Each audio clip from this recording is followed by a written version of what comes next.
Hello, folks. Um, as usual, I'm going to read to you the last 7 daily inspirational messages, the titles, and then you guys can choose one, and then we can go from there. Okay, February 10th. The truth in one of us is the truth in all of us. February 11th. Freeing the world from my judgments. February 12th. Ending the practice of self-judgment. February 13th. Acknowledging our sisters and brothers' service to us. February 14th, loving the unseen in each other. February 15th, the practice of allowing what is to be. And February 16th, letting go of who you are not. Any of those do it for you guys? I like letting go of who you are not. Okay, and hi, Shelley. Okay, letting go of who you are not.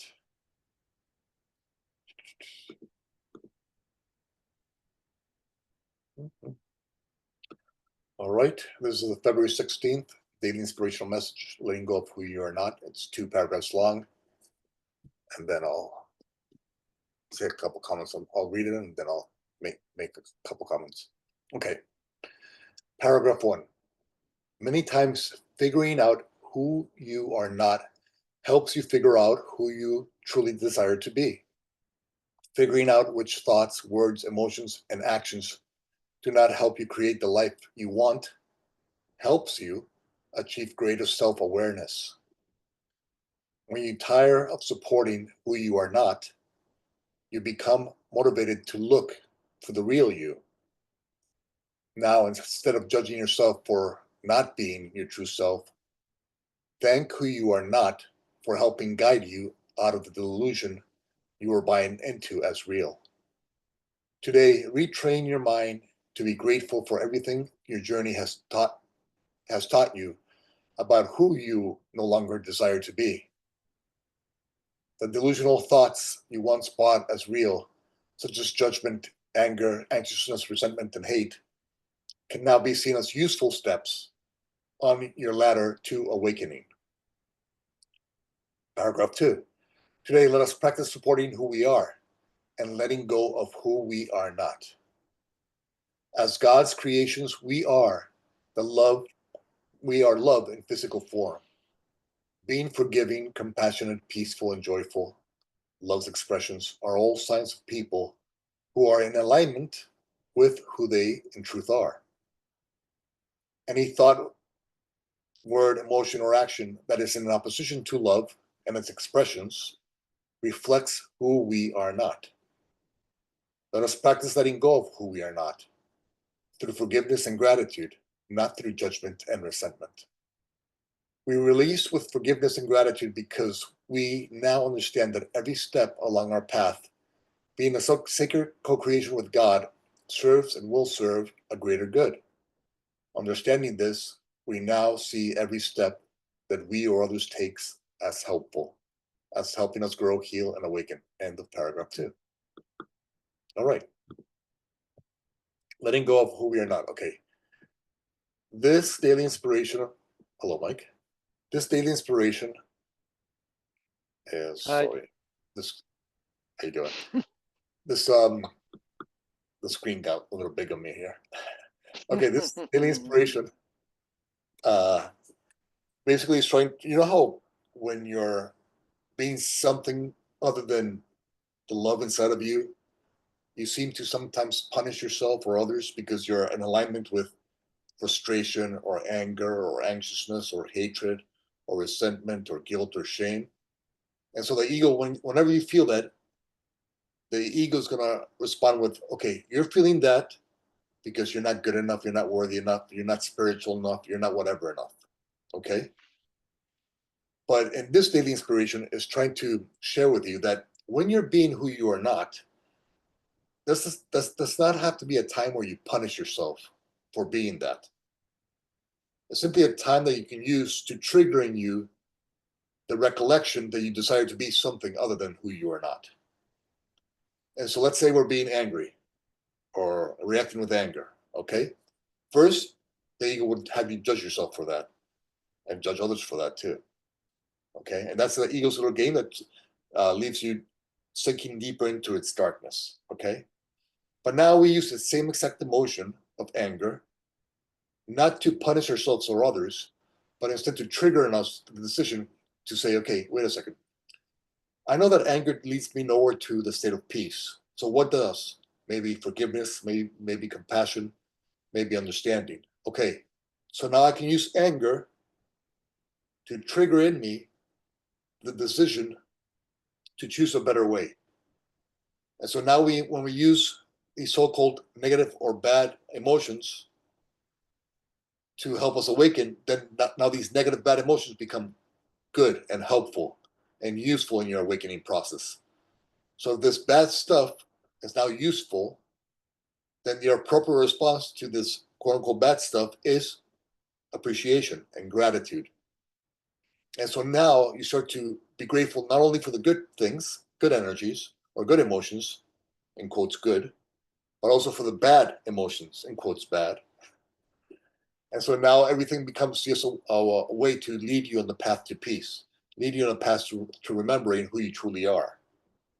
And so in this daily inspiration is telling you, okay, figuring out who you're not is not bad, as the ego would say. It can be used, it can be helpful in recalling who you truly are and who you no longer desire to be. And so don't punish yourself when you're aligned with the darkness or dark thoughts or unloving thoughts. Don't punish yourself or others for that. Simply see it as an opportunity to choose another way. And by doing so, you become grateful to that. And then now you're grateful to both the good and bad. Okay. Any questions or comments?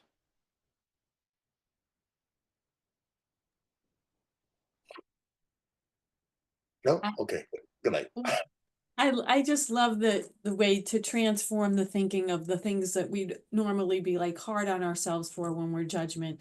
But it's such a giant shift to just look at it as a trigger, as a little wake up opportunity, as opposed to being like, oh, I just did that and I should be, and beat ourselves up on it. It's like such a major change in how to process it and turn it into a positive.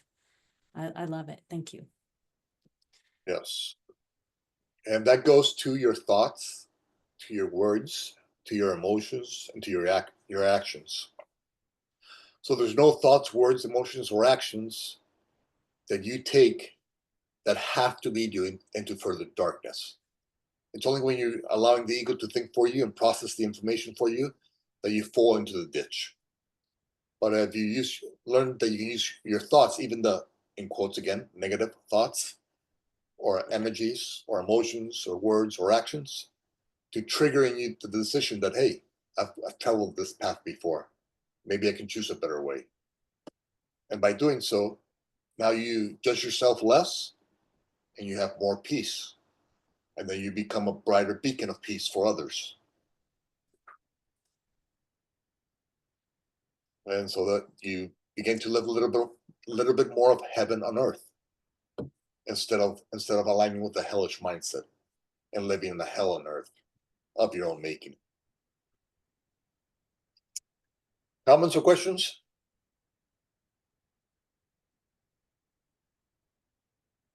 Wendy, are you living in heaven or hell lately? Heaven. That's why I'm not saying anything much. I was just telling Eric yesterday that, like all kinds of interesting smaller things have occurred that like more nuanced than the larger things that I notice that, when I recognize when I'm feeling very peaceful and happy. But I realized recently that everything seems to have slowed down. And this is a very, very new thing for me. So, and it does feel actually like often like, is this who I am now? Like I feel myself asking myself that all the time because it's just very unlike me. Like I feel space in between things. I feel like I have time to I'm not as reactive as what it is, and that's just not normal for me. And I'm happy that I'm not. So it's really, really nice. But even in like I said, like these smaller things, normal things that would cause me a pretty good amount of anxiety because I just have a huge amount of stuff that I have to do. And I undertook it all myself. And I undertook it because enough anxiety diminished that from doing the course that I had more energy because it takes a lot of energy to fight anxiety. So once a lot of that energy drained, I was like, oh, I could do this and I could do that and I could do this and I could do that. And so I have a lot, but instead of getting like I normally would, which would just be overwhelmed and whatever, I'm just like, well, I'll do the next thing and I'm sure everything will get done like it's supposed to. And I don't know. That's when I start saying to myself, what is happening? This is not at all. I'm not uncomfortable with it because it's nice, but it feels strange. It feels sort of like something else has moved into me. And I'm like, oh, hey, who are you? You're much better than I used to be, but I am not fully familiar with this person. So it's interesting. It's just interesting. It's like getting to know a new person in me. Yes. Yes.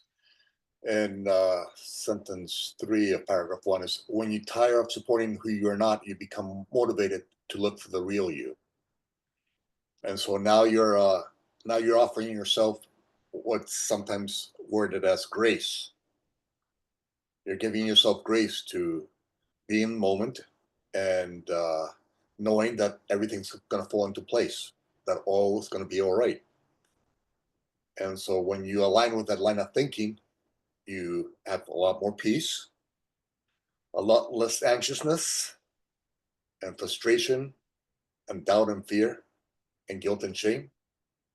And yeah, your life starts to be a better more loving example for others. And it's a beautiful thing when you start to see that shift. It is a beautiful thing, but I will tell you what I assume it's my ego is doing to me. Somebody said in the class, I don't know which class it was or when it was, something to the effect that as you continue to grow spiritually, God will continue to put things in front of you to make sure that you keep growing. And I'm like, yeah, I don't know if I want to, I don't want a big test. Because, I don't want to find out how strong I am by having something catastrophic drop in front of me. So sometimes I'm like, well, this is because nothing terrible is happening to you right now. Everything's relatively calm. So I sort of vacillate somewhat about that particular point because, you know, although the anxiety it's been a major, amazing difference. It's not to say that if something terrible happens that I wouldn't revert, I guess is my feeling, but who knows? I don't want to know. Yes. Yeah, it's yeah, we all have these historic blocks that either our family or our friends or society made us believe is true, other than the love that we are. And so, little by little, as you start to heal these little spots within you and bring them out into the physical form, so that you can see that they're not serving you any longer, that you can let them go.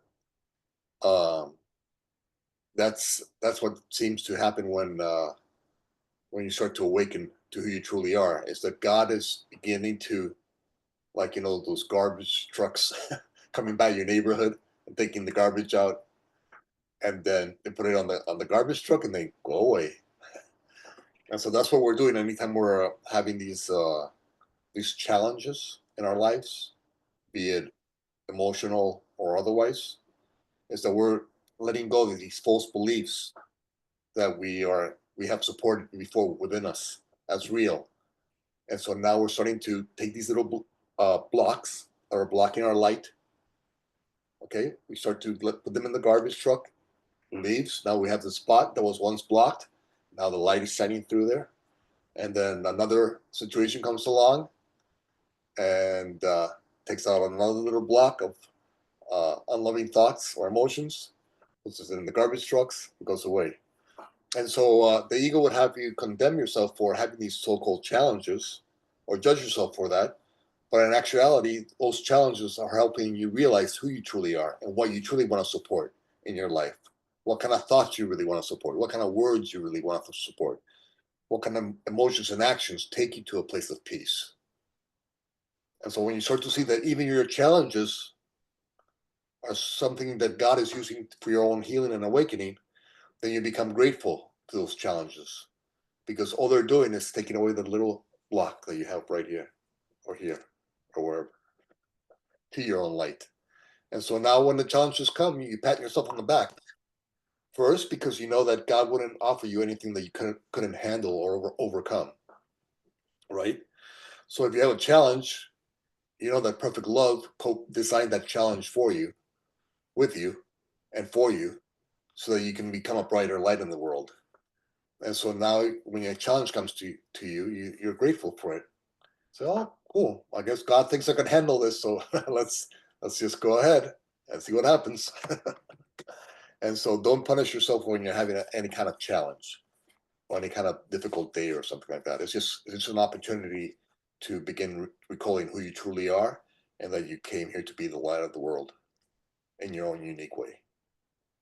Thank you so much, James. Even, um, just, I mean, I don't know if Jen knows, but you were the first person that I sat next to and heard from when I first joined the course. And you probably, more than anybody, I used to write down everything you said. I still often write down most things you say, but uh, your ideas and your thinking and your way of understanding everything really helps me still to this day, and I'm sure will continue to immensely. And one of the nicest thoughts that I had that just buried itself and then appeared when I was yesterday on the way to class was that I just felt very peaceful, driving over there and just happy. Just my happiness is all because I feel peaceful, like when I'm peaceful, that actually makes me very, very happy, joyful, as if great things are happening to me all day long. And all it is that my mind is uncluttered and good, just enjoying the day.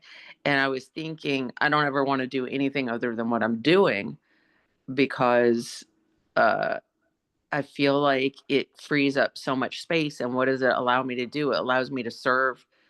Mostly I focus on my students, but everybody, my family and everybody else and just friends. I'm just like, this is all I want to do is clear out more so that I can just have more opportunities to serve, because the amount that I've accomplished um, since I started this is immense for me. Like the way that I see it helping people, other people that I want to help, is really nice. It's almost like transference. I believe that it does make you the light of the world, because I've been able to give more to my students than I ever could have imagined at this point.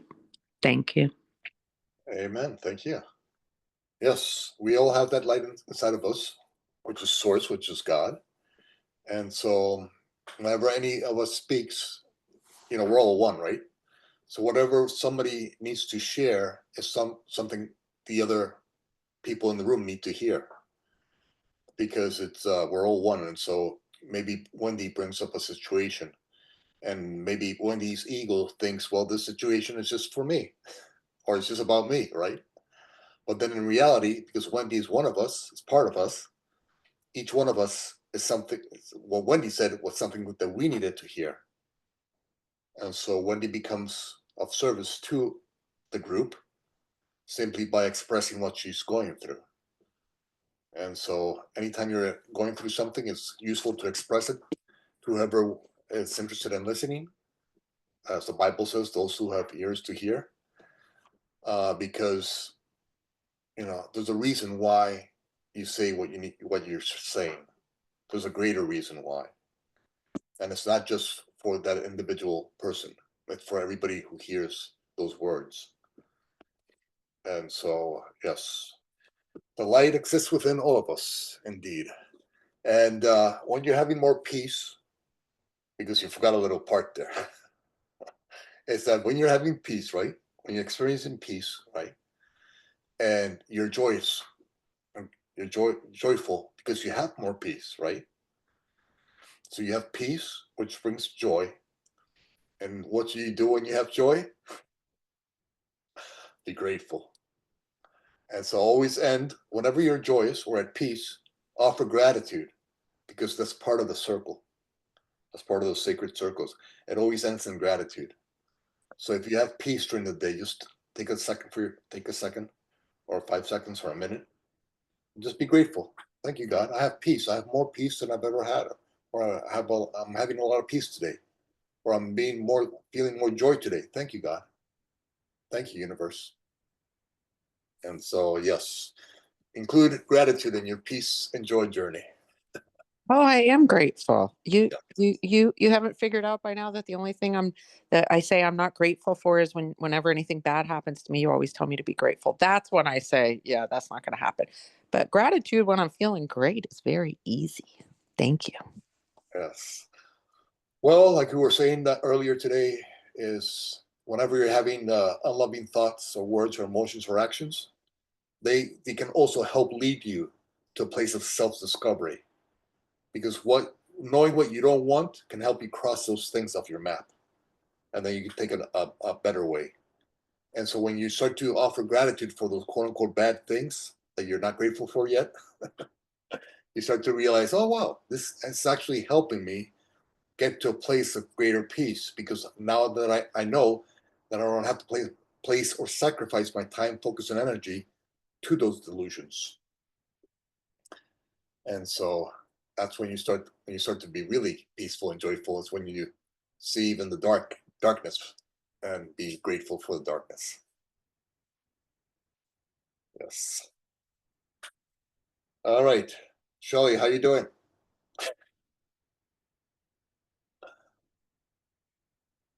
And Jill.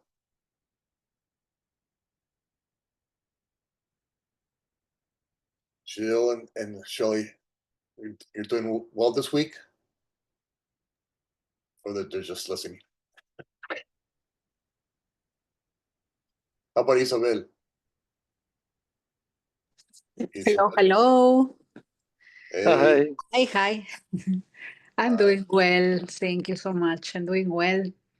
Not, there's always things around me that sometimes concerns me from my family and from situations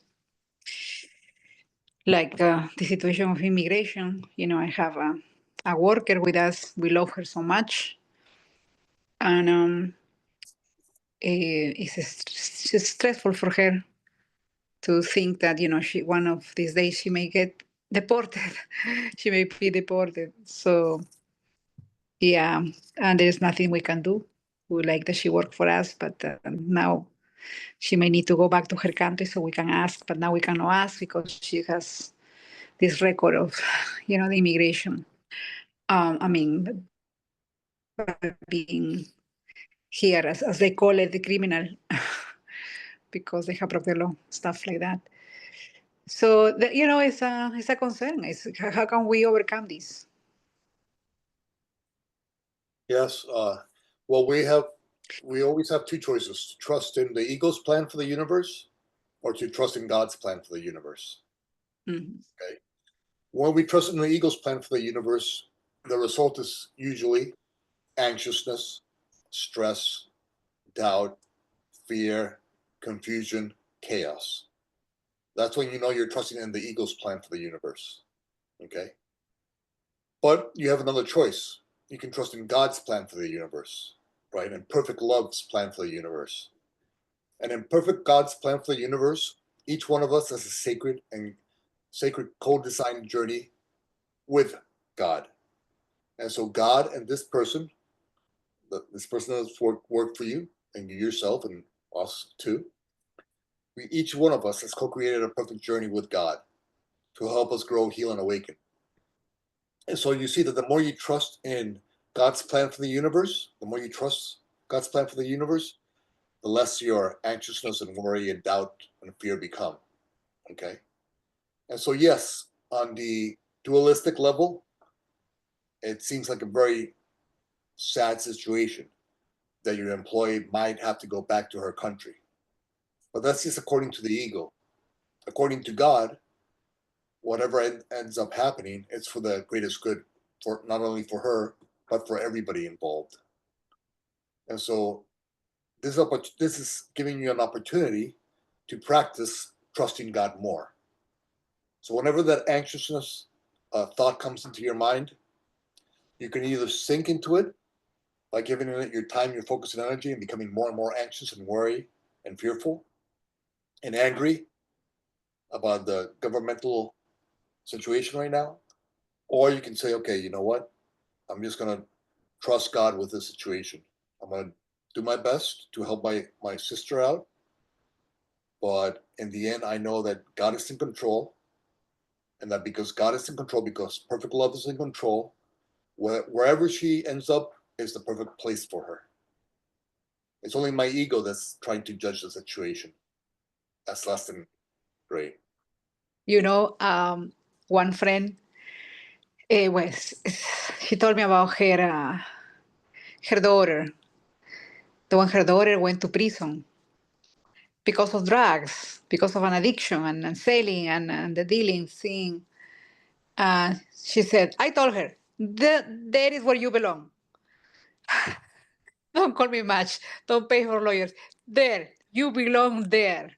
The mother told that to her daughter. And she said, I will pay for them to keep you, not to let you out that easy. So you need to learn the lesson. It's like you don't get it from me. You gotta go there and learn from them. Yeah, it's actually, I guess, someone very illuminated, because yes, people learn, they become more humble, they learn about God. I think even the toughest person, the most tough criminal, one way or another, becomes or makes a space for God. They will come out different, because I guess there's no way that God cannot do miracles right there. At least in going inside them and softening their hearts and because of hate or the feelings that they have because where they are. So I heard from people saying, I've been there 10 years. I've been, they're doing this and that. And because of I was a bad person, I used to deal with so many things. But then at the end, everything happened because I didn't have God in my life. Look how beautiful to express, themselves like that. I never had God in my life. Or God was not my priority, things like that. Yeah. And when we had tough moments as well in the company or myself in a personal level, and it's one of the things that I try to remember as well. It's like, oh, I didn't have God with me. When the situation went out of hand, I allowed my ego, I lash out, I said things I didn't mean to, because I was angry. And yeah, the more aware I am now, it's like never forget who you are. I tell myself, don't forget who you are. No matter what the situation is, trying to keep myself away from what my ego wants. The way to react, the way to defend or attack. So I think sometimes I manage very well. Sometimes I don't. But at least I attempt and I can see it. I could have done better. Oh my God, I could have done better.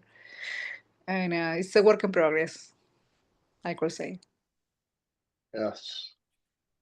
Yeah, when it comes to the drug addiction, I mean, it's not like I would say the good old days.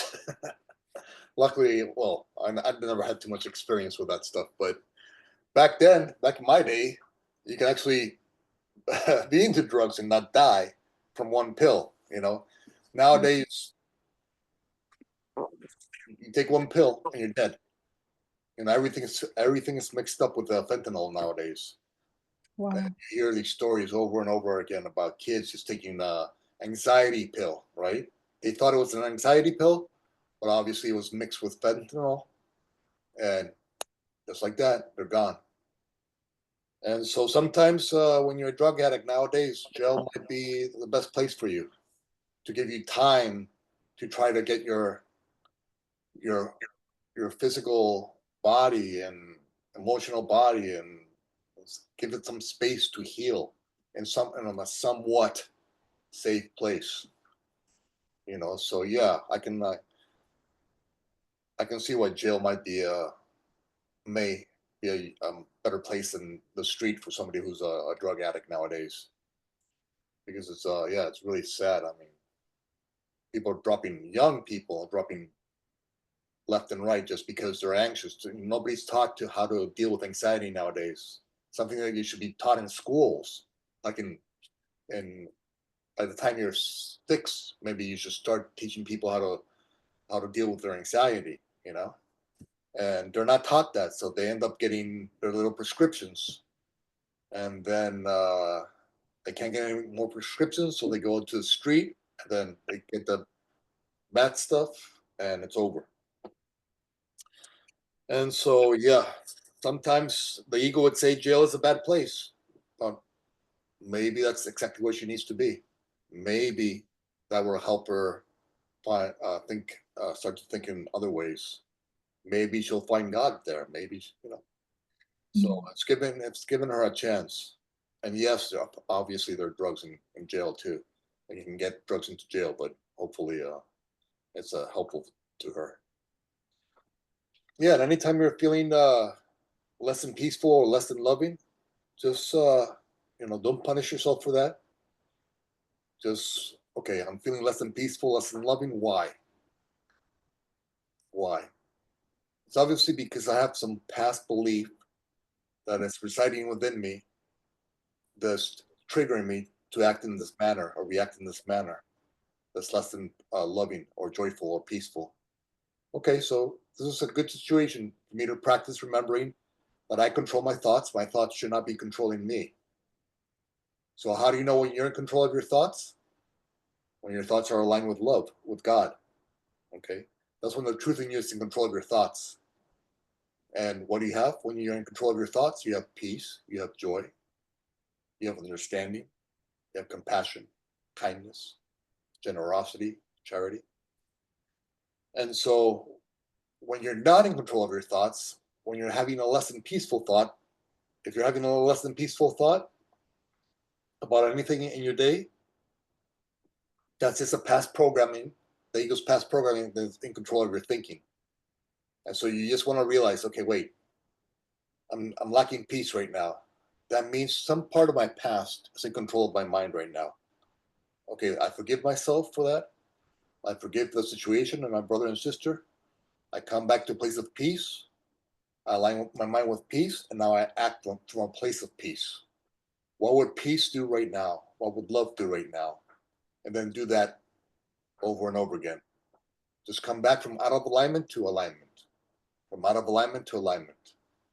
And what happens the more you practice going from out of alignment to alignment is the more you realize that it's in alignment where you truly belong. And so this stuff here that the ego would have you condemn yourself for is actually helping you practice coming back to center. And so the more times you come back to center, the less time you will spend in the delusion. And so that delusion itself, that those angry or resentful thoughts that we're having, they're actually helping you practice realizing this is not what I want this. And so when you realize that this is just helping you come back to center, then you become grateful to even your tough times, your difficult times. And that's when you start to see that everything is being used for your healing, for your awakening. That God indeed has your back in every situation and at every moment. So yes. So Jen, how are you doing? Have you been dealing with any lesson loving thought? Yes, but I've been diving into love, and that's really been helping me deal with a lot of conflict that I didn't know how to deal with, or with people that I don't know how to deal with and can't reconcile they're not the kind of people who will apologize or have self-reflection. So I'm working on how to work with someone like that. And so I've been diving into love, and it definitely changes the energy and opens up better opportunities. So that's been my focus. Yeah. Okay. Whenever somebody doesn't want to apologize or doesn't want to act in a loving way, it's not the truth in them who's in control of their thinking. That's the past programming. So something is blocking their self-awareness. And so the truth in them is always on a higher realm apologizing to you when you need that apology. And so the truth in when you see the truth in them, you know that the truth in them being love can only offer loving expressions to you. And so a loving expression is forgiveness or compassion. And so even though they verbally might not be asking for your forgiveness, the truth in them is asking for your forgiveness. So your job in that situation is to accept what the truth in them is asking of you. And so you say you communicate not with their programming, but you communicate with the truth in them. And you know the truth in them will apologize to you, and you can visualize that the truth in them apologizing to you, and then you can accept their apology because you're accepting it on a higher realm. And then little by little, by doing that, whenever they come to mind, little by little, that trickles down into the physical form. And then all of a sudden, someday, they physically apologize to you. And you're like, where did that come from? Well, that came from the spiritual realm. It came because you did the work in the spiritual realm. You both did the work on the higher realm, right? And then that trickled into the physical realm. And so know that whoever you're interacting with, if they're not interacting in a loving way, that's not the truth of them doing so. And so you don't want to buy into the delusion. You don't want to buy into their dreams because that only keeps you asleep to what's really happening in the situation. What's really being offered to you, an opportunity to heal when it seems like the other person doesn't want to heal. So even your thoughts about that person, because okay, let's say that person physically does not apologize, right? And so you take that non apology into your heart and mind, and so you end up carrying that stuff with you, right? If you allow the ego to only see the untruth in them as true, right? So then you travel around your day with supporting the untruth, right? Them not apologizing to you, and then you carry that stuff, and you hurt yourself every time you think of them. But if you interact with the truth in them, and you ask for that apology to the truth in them will apologize because the truth in them is only love and all of love's expressions, right? So so you visualize and see the truth in them, that part of them that's connected to God apologizing to you. And then you see yourself accepting that apology. And then you hug spiritually with love, right? And so now now you leave, right? Now you leave, but now you leave with peace and forgiveness and compassion as your companions now. So now every time you think of them with peace and with compassion and with gratitude because they did ask for forgiveness. Their highest self did. The highest part of them did. And so now every time you think of them with positive vibes, right? And then that's when stuff begins to shift in the physical realm. And that opens up the way for the physical part in them to let go of that lack of forgiveness and choose forgiveness instead and peace instead. So the idea is not to look at the person's dream, because if he's not asking for he or she is not asking for forgiveness, that person is simply dreaming, right? So you don't want to get stuck in their dream because you're not here to be you're not here to be asleep. You're here to be awake, right? So the only way to be awake is to offer and support those loving expressions. And so you decide, I want to be awake. Therefore, I will communicate with the truth in them. The truth in them apologizes. You hug it out, and then things begin to fall into place when they fall into place. Mm. Because there is no I time, love- really, right? What? There is no time. Mm. Only to the ego there is time, right? We're all eternal. So we think about this little tiny moment where this person A did X, and that made you mad, and then maybe a month or 2 months or a year, whatever it was. Imagine a year to eternity. What a year is to eternity, right? And so just align with the truth in you, see the truth in them as true, and then offer only what the truth in you would want to offer them. I like reframing it because I've basically this in 50 years, this person has maybe apologized 3 times in 50 years and it's very aggressive and antagonistic. And I've just been really working at I need to be me, not match that person. And regardless of how they're treating me, that's been like my giant effort to be like, I'm gonna be loving, I'm gonna be the person I choose to be, not bring myself down to that. But there has been that missing component of like, all right, a little frustration, like, well, this person will never apologize and this person will never change. But I really like, okay, their higher self, from looking at it from that perspective, that has like a little subtle energetic shift for me to like, all right, yeah, their soul is going to be more honest and apologetic, and I can let that. I don't need to hold on to waiting for any apology or anything like that. Yes, that's Yeah. key. And I don't know if you've heard my grandmother's story. Mm. One of my grandmother's stories with her. Okay, you got 3 apologies in 50 years, right? I got 0 apologies, like 40 years. Okay, so so this is a woman who was very Dr. Jekyll and Mr. Hyde, and a lot of times she did very unpleasant things as we were growing up, because I grew up with my grandmother and my mom.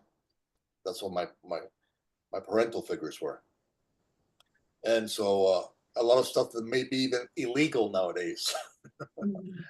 physically speaking. And she never ever apologized in life. Okay, never in life, never apologized. Now she was dying, like this was like 10, 15 years ago, and she was dying. And then the night she finally passed away, because she was sick for a long time, she was in hospice for a long time, a really long time, especially for hospice. And but every night, one of us would stay with her, would sleep through the night in her room, right, with the hospice nurse or whatever. And then I was given the Wednesday, and I knew that Wednesday she was going to pass. Like I had something in me that knew that. And she would be in her bed right here, she would be flat on her bed. And then I would put the lazy boy chair next to her bed, right? And then I would sleep on the lazy boy chair, right? Put the chair back and just sleep. And she would be there to accompany her. And then for some reason that night, I felt like I should say 3 Hail Marys and 3 Our Fathers. And so I said the 3 Hail Marys and 3 Our Fathers, in honor of my grandmother. And I coat like a 3-inch coat of peace came over me. And after I said that, and then right after I felt that, she passed away. Hmm. And then obviously I would pray for her. After she passed away, I was praying for her every day. And then on the 3rd day, I had let's call it a vision, right? I was taken to a place, and I was taken to this kind of like wood hut, okay, like a poor person's hut. She was a wealthy woman, but this was a poor person's hut, and it was a wooden table and 2 wooden chairs, okay, and they sat me in a wooden chair, right, and then my grandmother came in, and they sat, and she sat in the other wooden chair. And the first thing she said to me was, "I'm sorry." Mm. After like 45 years or 45 years, the first time I ever heard her say that I was sorry. Mm. And when she said that, something lifted off me. I guess in the spiritual realm that I was carrying, I'm sure I was carrying a lot of stuff when it came to her. But I just immediately I accepted the forgiveness, and immediately the relationship was healed. Mm. Now it took her to die for the relationship to heal, right? But it doesn't have to happen that way. You can heal that relationship yourself now in the physical form. You don't have to wait until that person dies, or you don't have to wait until your own death for that relationship to be healed. And so, yes, forgive those who are not even asking for forgiveness. Why? Because you're meant to be a light in the world. You're meant to be, and one of the expressions of that loving light is peace. And you cannot have peace when you're supporting unloving thoughts inside your heart and inside your mind, because it's only blocking your peace. And so, yes, I understand. I understand. It would have been lovely in the physical form, but it wasn't there. But that was okay. And then, and so yes, healing can occur and will occur, if not in the physical form, after the physical form. But why wait for the spirit? Why wait until our death to forgive people that don't even ask for forgiveness? Let's just forgive them so that we can have peace, so that we can become an example to others. We are able to forgive people even though they think they should not be forgiven for any reason. Yes. So that's my grandmother's forgiveness story. Yes. Her name was Mamina. And I do dream of her every now and then still. Yes. Okay. Shelley, are you there? Or are you quiet tonight? You're in a quiet mood tonight? I'm here. Yeah, I'm just listening. Okay. And I love that story. Yeah. It's very, I don't know, it's comforting and inspiring and loving and compassionate.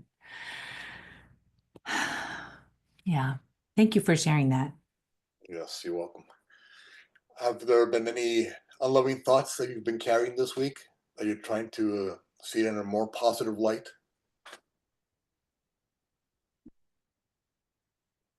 Yeah. That you can share, of course. Yeah, I have been upset with someone in my life and I'm feeling very guilty about it, just to be honest. So yeah, it was very good to be here and to listen to everyone. Just trying to get back into alignment, and you guys are helping me see things from a different perspective. So thank you. Yes.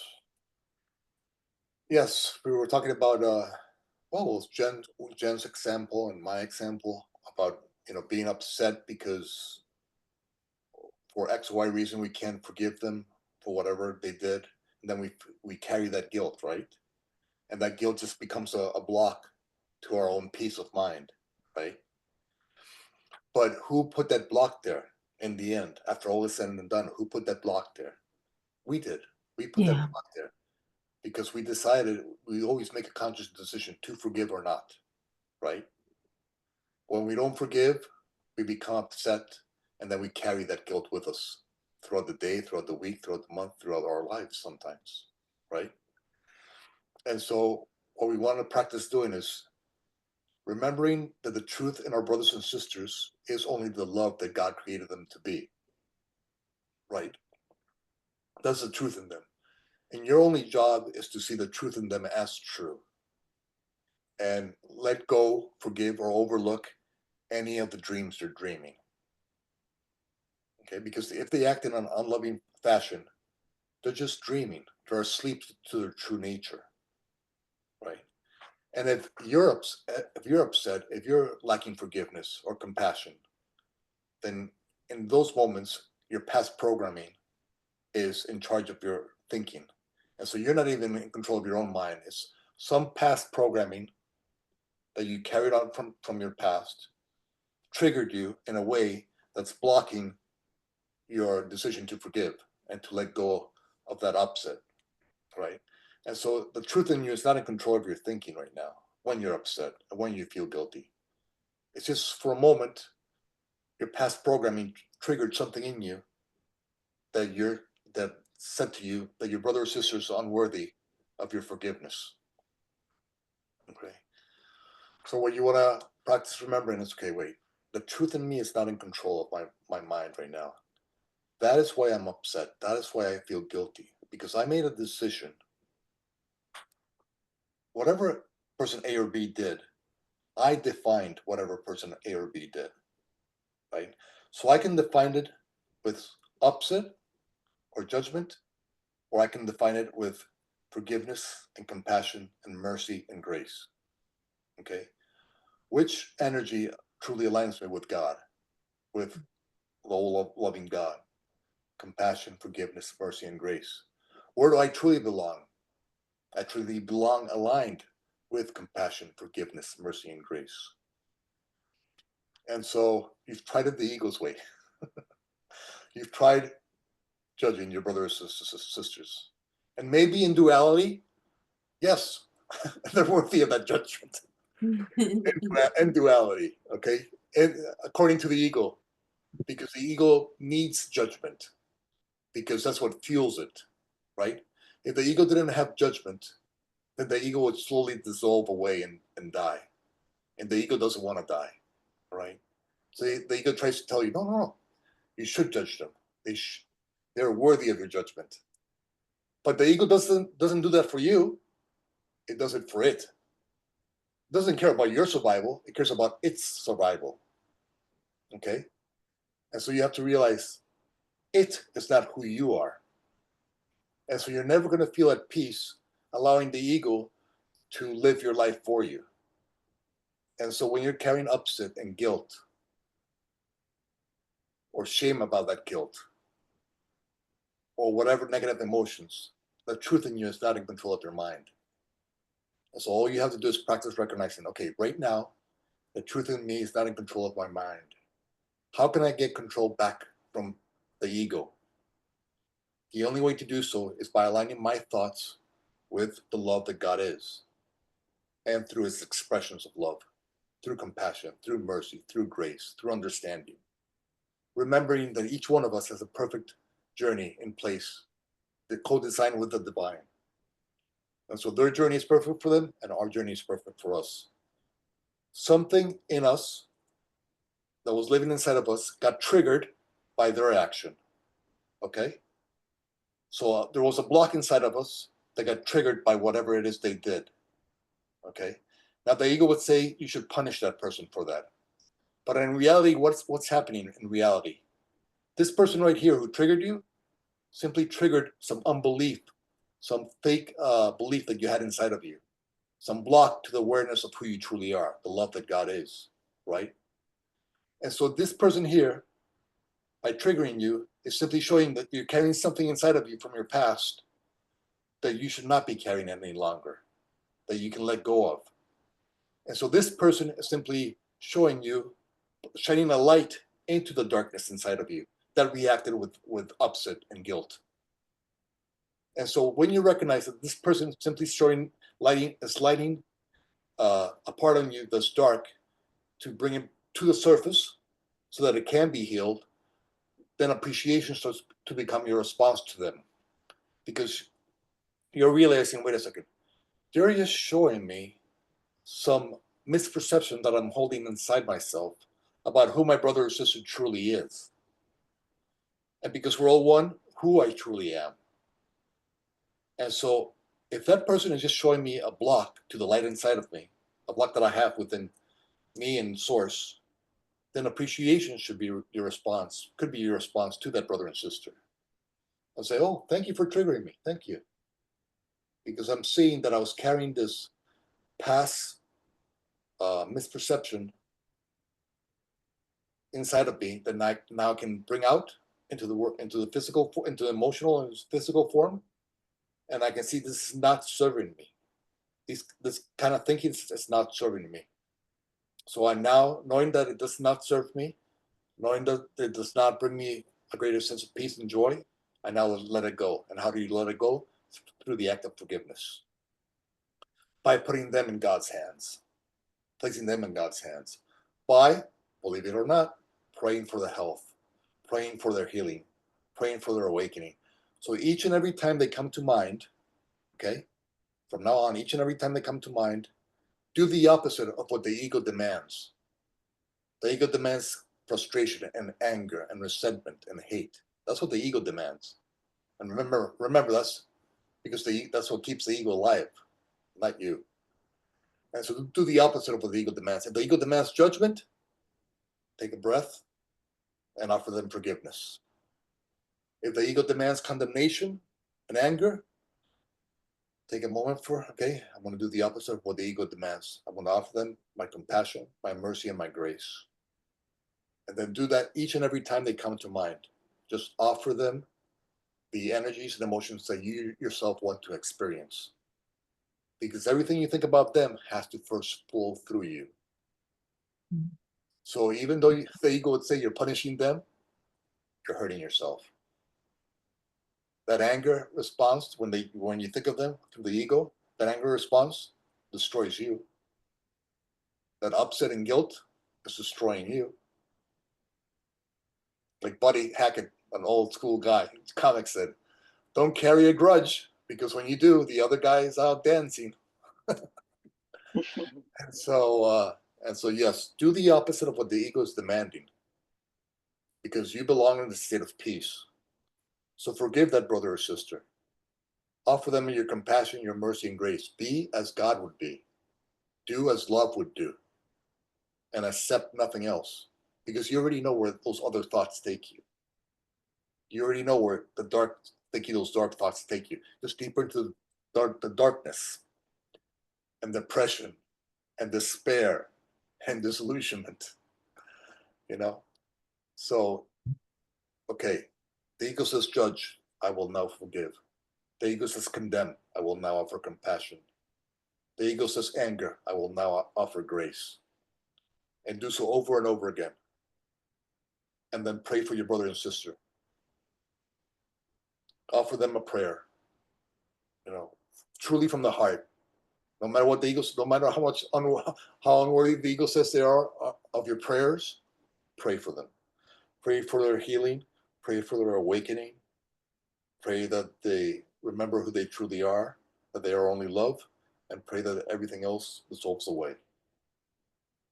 And the more you do so, the more you realize that it is forgiveness, it is compassion, it is mercy, and it is grace that you truly want. And then when you start to feel that, you get more and more peace. And then you start to realize, yes, you know what? I'm actually worthy of peace. Because the ego doesn't want you to think that you're worthy of peace. That's why it has you stuck to upset and guilt and resentment. And so you have to stop and say, wait a second. I am worthy of peace. The way to peace is by forgiving my brother and sister. Even though my brother and sister might not ask for that forgiveness, or might not think they need to be forgiven. That's not my job. My job is just to forgive them. My job is to align with God, with love, with peace, and then offer that to the world. That's what God put me here for, to be a light in the darkness, not to add to the darkness, not to punish myself, but to choose peace. Course in Miracles says, I can have peace instead of this. And so just remind yourself, anytime when they come to mind and you have less than loving thoughts in nature, that's not the truth in your thinking. That's the ego's past programs. Okay, take back control of your thinking by aligning that with love and doing the opposite of what the ego demands. Over and over again, follow God's wisdom until you realize that it's pretty wise to follow God's wisdom. Yes. Thank you for that. I appreciate your words. I really do. Thank you. All right, folks, 8:02. I hope everybody has a beautiful week and we all forgive those who indeed are worthy of forgiveness. The truth in them is. All right. Thank you, folks. Thank you, Jim. All right. See you next week. God willing. Thank you. Good night, everybody.